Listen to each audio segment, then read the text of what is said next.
Hello everyone, I am Dr. Abigail Laus and we will discuss logical framework matrix.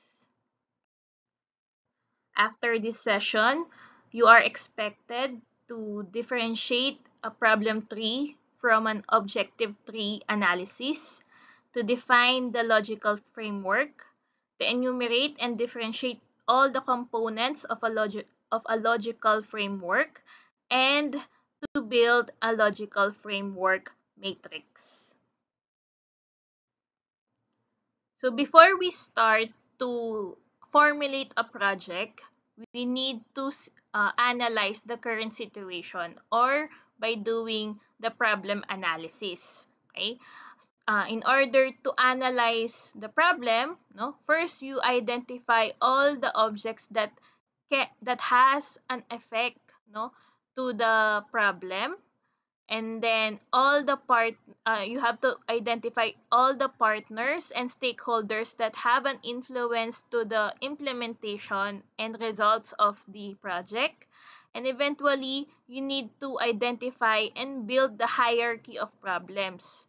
Hindi lahat kaya nating i-resolve. So, kailangan nyo mag-set ng priority kung anong mga problems lang yung kailangan nating i-resolve in order to achieve a long-term effect dun sa current situation or the current problem. One of the approach to analyze the current situation is to create a problem tree. So, bakit siya tinawag na problem tree? 'Di ba? Halimbawa, itong mga leaves, ito yung ating current situation. So, ano yung nag-cause ng current situation? Yung pinaka-trunk ng tree, okay? And meron pang nag-cause nung big problem na to. So, ito yung mga nag-cause ng mga yan. Maraming underlying factors that can lead to a certain problem that eventually lead or result to the current situation that you want to work with. So, ito yung format ng problem tree natin. So, yung pinaka-itaas, yung ating current situation, next is the main problem that led to the eventual current situation. And doon sa main problem natin, marami tayong dapat ma-identify na underlying factors or causes that led to the main problem. So here's an example of problem tree. And for this example, the main focus is the high infant and maternal mortality rates. So, ito yung current situation, ano yung mga main problem which led to this high infant and maternal mortality rate. So, ito yung mga na-identify na main problems. For each main problems, you have to identify the underlying cause of this main problem. So, meron tayong underlying cause.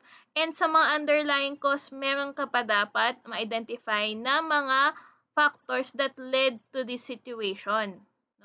So, kailangan mapiga nyo yung lahat ng factors kasi itong mga to, lalo na itong mga nasa ilalim, dito tayo magkakaroon ng analysis or object.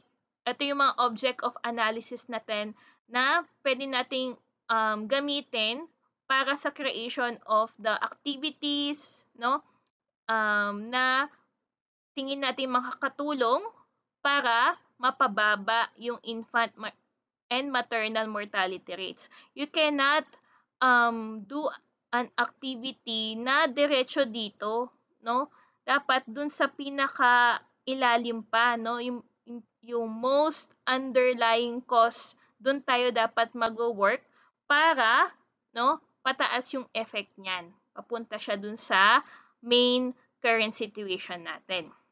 Once completed na yung itong process na to, the problem tree will present the summary picture of the existing negative situation. Halos lahat yan negative. So the problem tree should show the negative situation, no? In order for us to address each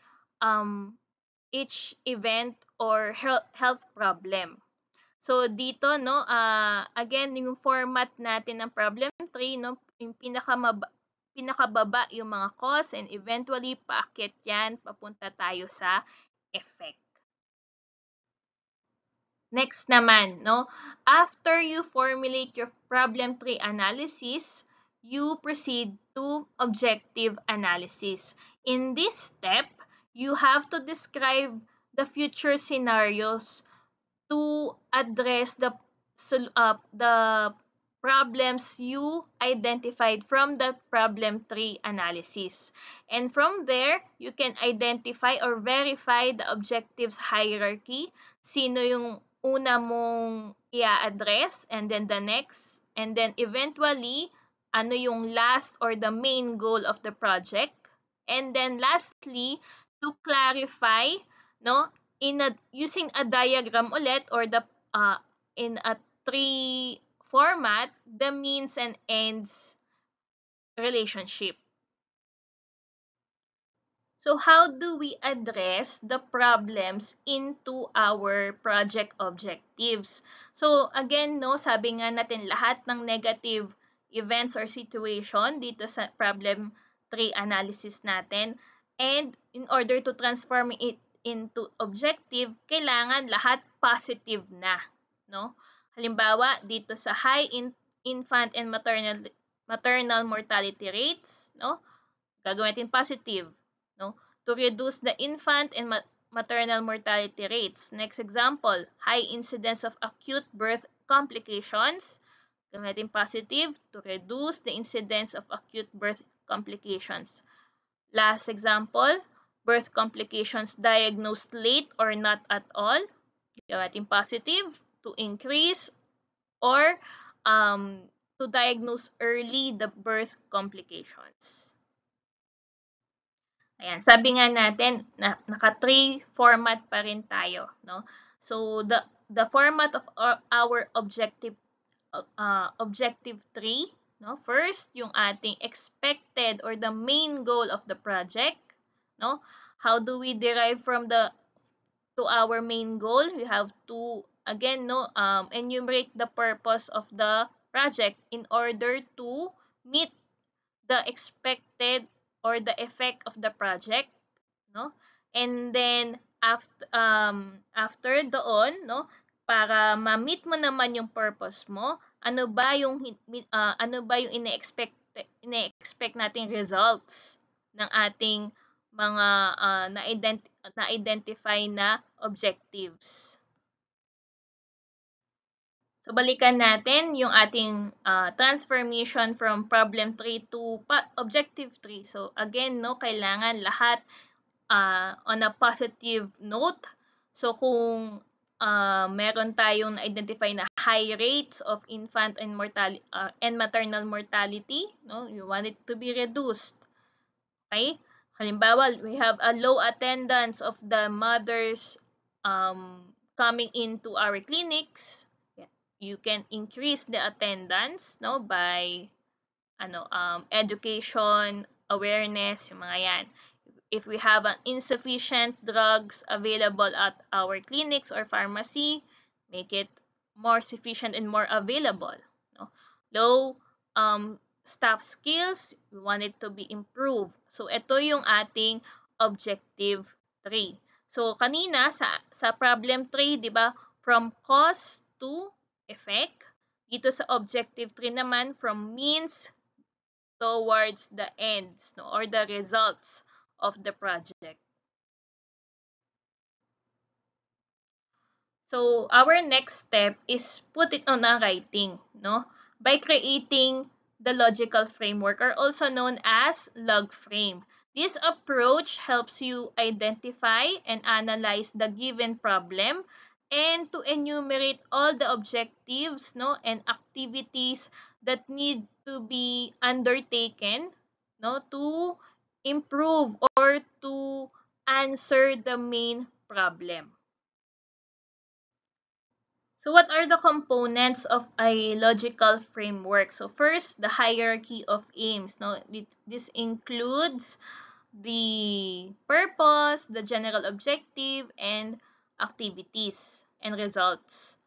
External factors naman that may affect the results and implementation of the project. And lastly, the achievements which will be monitored and evaluated. And hindi lang tayo natatapos sa, tapos ko na yung activity ko. You need to check and evaluate if na-reach nyo nga yung eventual result ng project natin. So, how will you draft muna the logical framework? So, first, no, kailangan natin malaman ano yung problem statement. This is the main description of the problem that you need to resolve. Okay? And then next, ano ba yung goal natin to address the problem, no? The intended aim or impact of the project for the resolution of the problem. And to reach this goal, you need to have rationales. Ano ba yung mga rationales? Ano ba yung mga activities which can produce results? Okay? And then you need to identify also the external factors. Again, these external factors are might not be addressed, but you need to identify in order to um, know kung feasible yung project natin or kung magiging successful yung project ninyo. Okay? So, kung alam mo ni activities, alam mo na yung mga external factors that can affect the goal of the project, you need to enumerate all the resources including human resources, time, materials, financial resources that can be dedicated para dun sa mga activities na gagawin ninyo. Okay? And then for the activities, kailangan natin ng timeline dyan, Kung sino ang gagawa ng certain activity, you need to address muna kung sino or paano gagawin yung certain activities by allotting the materials, the funds, sino ang gagawa dun sa human resources, gaano katagal yung activity. And then, kailangan mo rin ma-identify ano ba yung output ng activity na yon, Ano yung tangible or the direct effect of these activities. And then lastly, kapag napagsama natin lahat ng activities, yung results ng activities, ano yung main outcome of all the outputs, This outcome should address the main goal of the project. And meron tayo dun sa baba, aside dun sa mga assumptions that can influence the program, you need to identify yun nga, other circumstances or events that can affect the program flow, Sometimes, yung if ever may project tayo about vaccination last 2020 to 2022, nagkaroon ng pandemic, So you have to identify what needs to be addressed before, during, and after the project.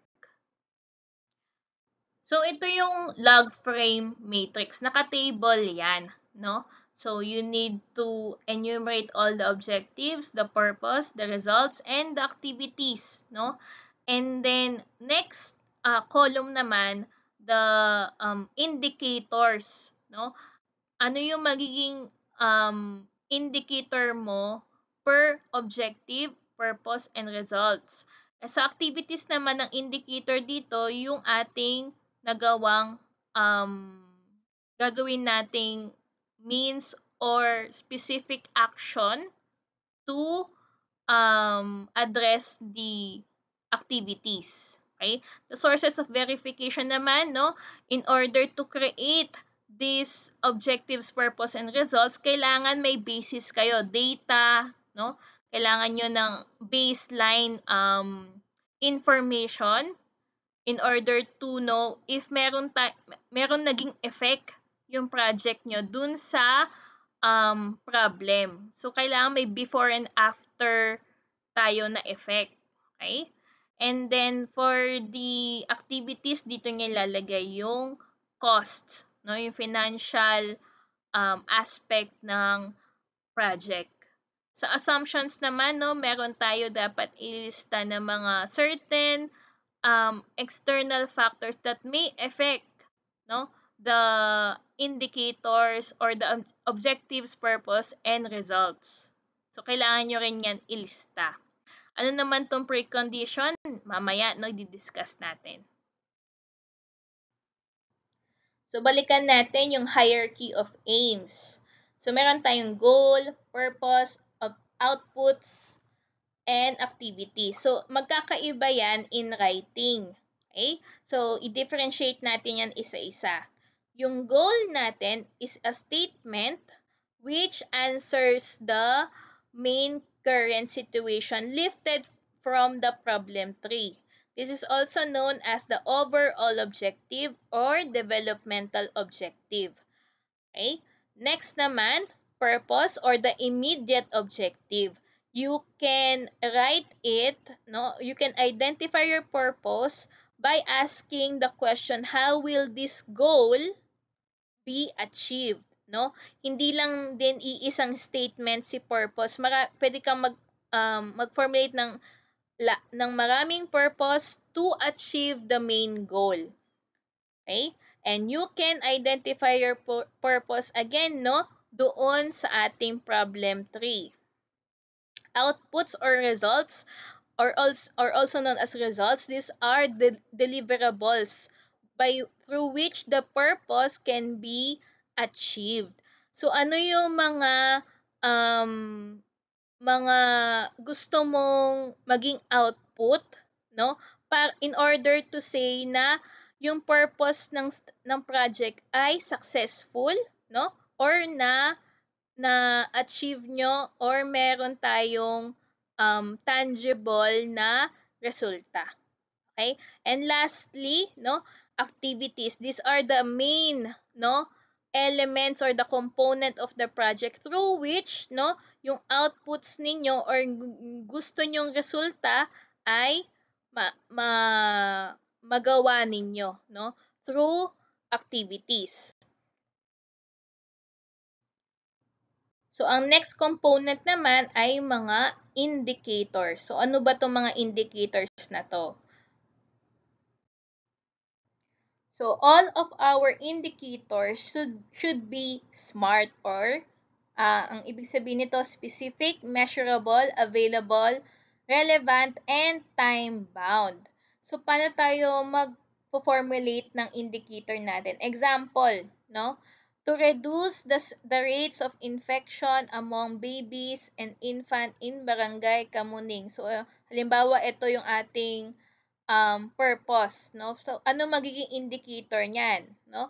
Maglalagay tayo ng certain words, okay? So, kailangan natin mailagay diyan yung ano yung effect ng project natin from baseline number to your ini-aim na rate. Halimbawa, rate of babies and infants, infections reduced from kung ano nakuha nyo baseline information to the feasible result in hospitals and clinics in Barangay Kamuning from year, halimbawa 2020 to 2022. Okay? So, kailangan kompleto tayo, no? Kailangan meron tayong timeline, and kung ano yung mini-measure natin, no? Yung rate, halimbawa, kailangan natin makita yung tangible results. So, kailangan yung masabi din kung anong ine-expect nating bagong rate after you perform the project. So, di ba nga sabi nga natin, kailangan natin ng baseline information.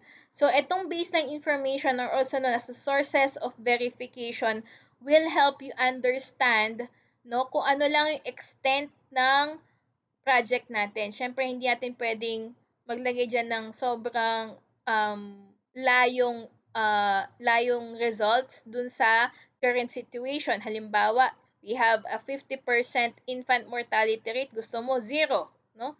So, hindi rin po pwede yon. So, kailangan natin ma-identify no, na yung certain information that can answer dun dun sa gusto nating ano ba yung gusto nating resulta, no? Hindi pwedeng gawing natin yun nga, yung 50% mortality rate gagawin yung 0%.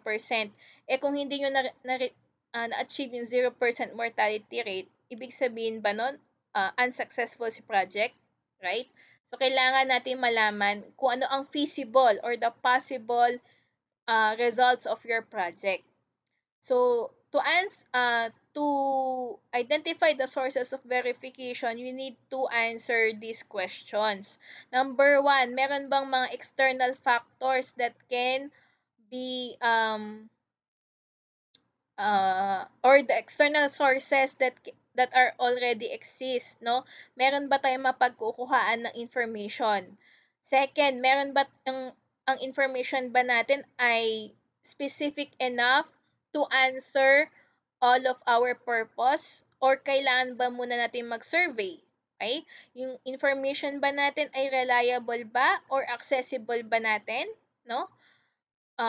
Next, yung cost ng pagkuha ng information ay reasonable ba? Sometimes sobrang mahal ng pagkuha ng information, dun pa lang ubos na yung funding nyo for the project.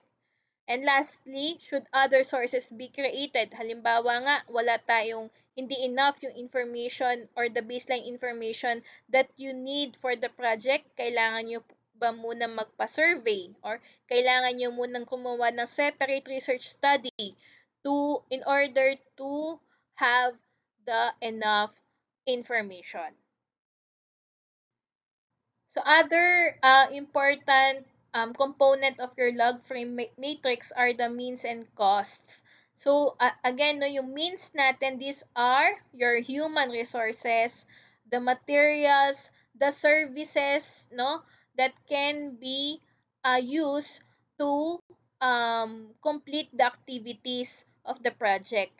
And then the costs, no, ito yung mga financial resources natin.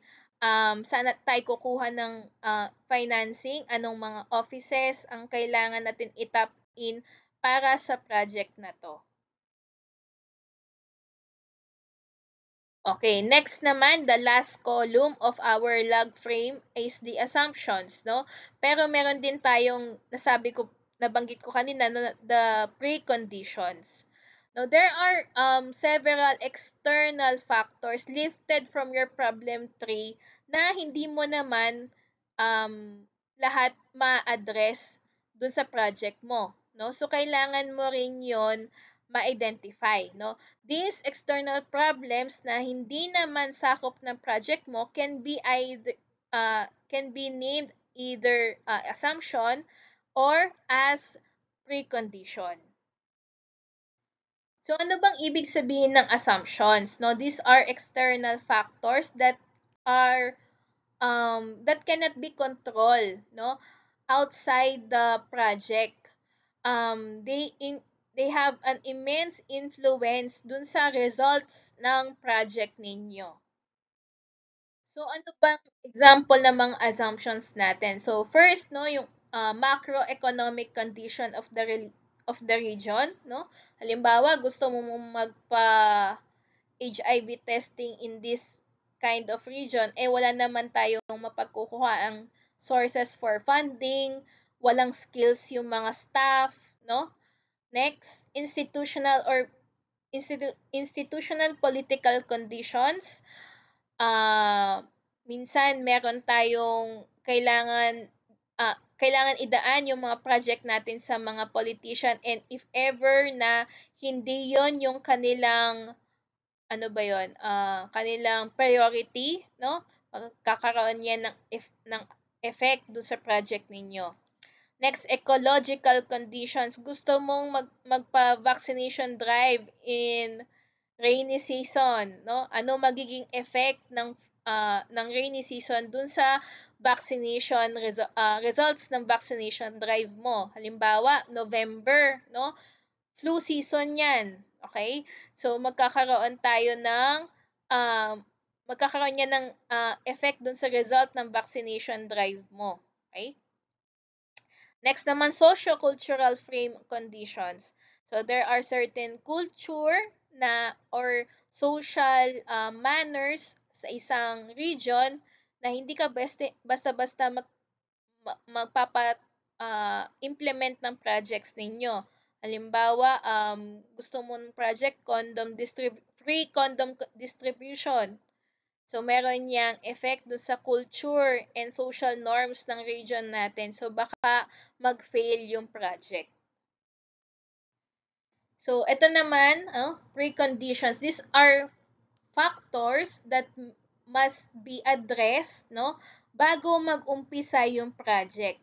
So, halimbawa, gusto mong magkaroon ng um, maternal clinic sa isang region, wala pang structure, no? Wala pang office available for that clinic, no? Paano ka magpapatrain, no? Paano mo masasabing pumupunta yung mga mothers kung wala kang structure para doon. So, pwede kang gumawa muna ng structure or the office or the establishment bago mo maumpisahan yung project mo. So this is final writing of the log frame matrix. So hindi ko na iisa-isahin, no, ay i-recall lang natin kung ano yung mga components again, no. The hierarchy of your aims, no, objectives or the goal, purpose, results or your outputs and activities. Dun sa second column natin, yung mga indicators natin na kailangan SMART characteristics, specific, measurable, available, relevant, and time-bound. Your sources of verification, no, yung mga sources of your information as baseline and yung magiging sources of your information para dun sa results ninyo. The assumptions, no, the external factors that may affect the results or the indicators of your aims. So that is my last slide. If you have any question, you can message me through Canvas inbox. Thank you.